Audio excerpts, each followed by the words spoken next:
போன கதையில் முருகர் ஒரு வளையல்காரராக தன்னை வேஷம் போட்டுன்னு வந்தார்னு பார்த்தோம்.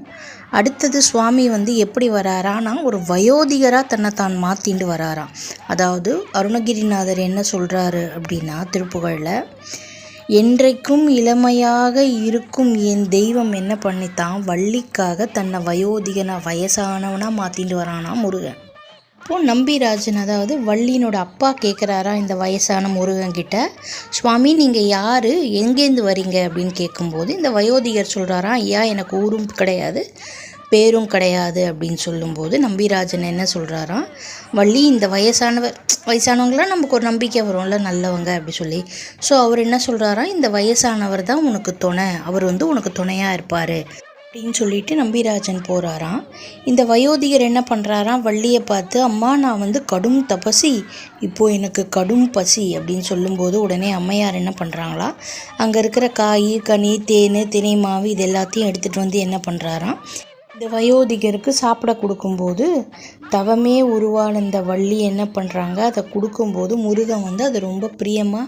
சந்தோஷமாக அதை சாப்பிட்றாராம். சாப்பிட்டு முடித்தோன்னே இந்த வயோதிகர் கேட்குறாராம், குடிக்கிறதுக்கு தண்ணி வேணும்னு கேட்கும்போது அம்மையார் சொல்கிறாங்களாம், 4 மலைகளுக்கு அப்பால் அங்கே தீர்த்தம் இருக்குது, நீங்கள் போய் அங்கே குனிங்க சுவாமி அப்படின்னு சொல்லி வள்ளி சொல்கிறாங்களாம்.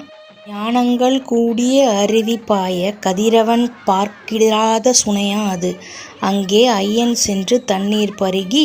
அம்மையே உனக்கு துணை இல்லையே, நான் உன்னை திருமணம் செய்து கொள்ளவா அப்படின்னு சொல்லி அந்த வயோதிகர் என்ன பண்ணுறாரா, அந்த சுனையில் போய் தண்ணி குடிச்சிட்டு, அது கதிரவனே பார்க்காத சுனை, அவ்வளோ நல்லா தீர்த்தமாக அது, அங்கே போய் முருகன் தண்ணி குடிச்சிட்டு என்ன பண்ணுறான்னா, அரும் துணையான முருகன் அண்ட சராசரத்துக்கே துணையாக நிற்கிற முருகன் என்ன பண்ணுறான், வள்ளியை பார்த்து, நீ துணை இல்லாமல் நிற்கிறியேம்மா, நான் உன்னை கல்யாணம் பண்ணிக்கிட்டுமா அப்படின்னு அந்த வயோதிகன் கேட்குறான். வள்ளி சொல்கிறாங்களாம், சங்கு போல் நரைத்த முடி கொண்டவரே,